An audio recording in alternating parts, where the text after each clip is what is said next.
A paz do Senhor, amados irmãos, estamos aqui hoje no segundo dia, né? No segundo capítulo de João, continuando nossa leitura em família.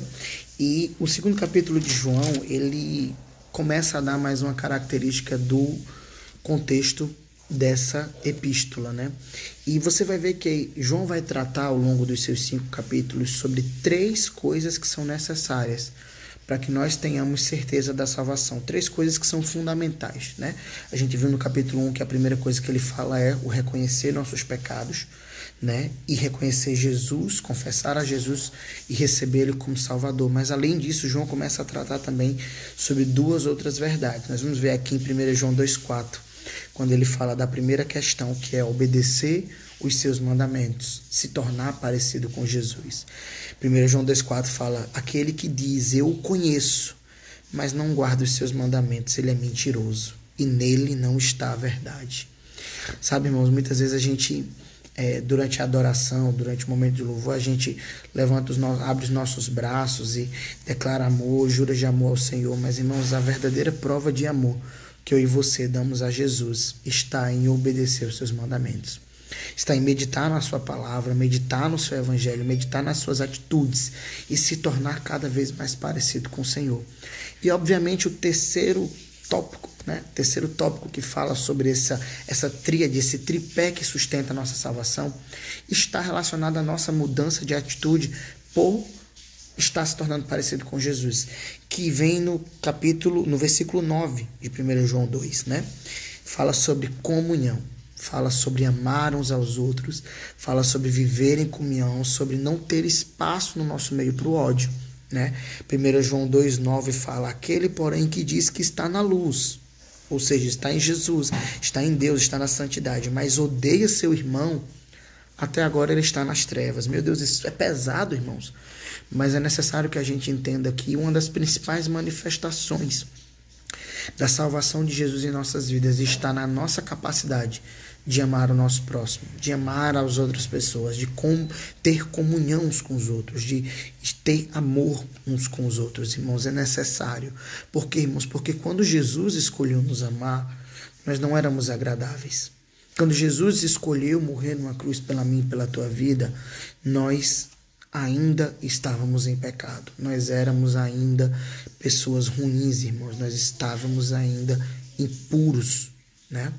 E ainda assim ele nos amou. Então é necessário que o homem que entende e que aceita Jesus como seu Salvador, ele esteja acima de tudo disposto a amar qualquer pessoa, em qualquer condição, porque essa pessoa, ela foi amada por Deus. E esse é o amor de Jesus, o amor em que você dá a sua própria vida pelo seu irmão que está do seu lado. Jesus deu sua vida por nós. Amém, irmãos?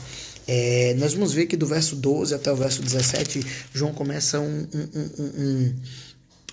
ele fala por 3 vezes, né? Ele se torna até redundante, falando filhinhos, depois ele fala jovens, depois ele fala pais, né? Porque João aqui está tentando chamar a atenção de todas as classes que faziam parte da igreja daquela época, desde os mais jovens até os mais anciãos, né?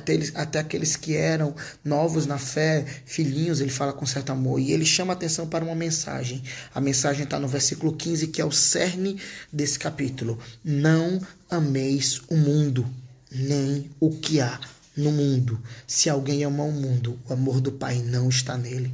Irmãos, isso aqui, não, obviamente não são as pessoas, mas como foi pregado nesse último domingo, é o sistema, irmãos. É esse sistema de coisas, de pensamentos, de filosofias, de atitudes que nos fazem nos distanciar do Senhor e nos aproximar cada vez mais do mal, né? E ele começa a falar, olha, a concupiscência da carne, que nada mais é do que a nossa natureza humana, a nossa natureza pecaminosa, né? A concupiscência dos olhos fala sobre ganância, cobiça, inveja, e a soberba da vida, presunção, ostentação. Nós temos caído, eu vejo muitas pessoas que se dizem cristãs caindo muito nisso aqui, irmãos. Pessoas que acham bonito ostentar, que acham bonito provocar inveja nos outros irmãos. Vanglória. E aí ele é muito claro, ele diz: isso não procede do Pai.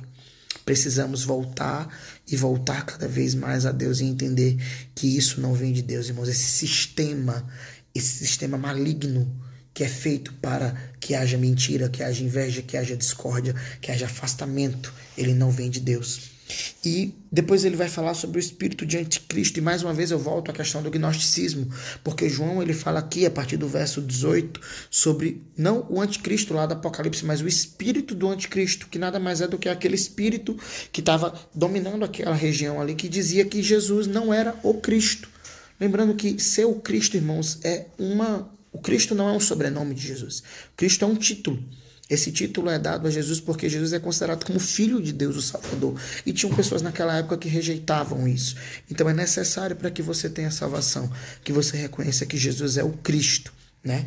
E por fim, ele termina no versículo 28 e 29 falando que aquele que tem a Jesus, aquele que está com Cristo, ele pratica atos de justiça, que os atos de justiça são manifestação dos filhos de Deus.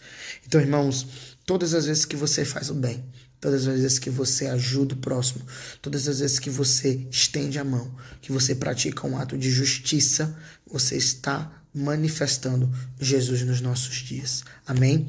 Que Deus te abençoe nessa leitura e que a gente continue nos próximos dias meditando no Senhor.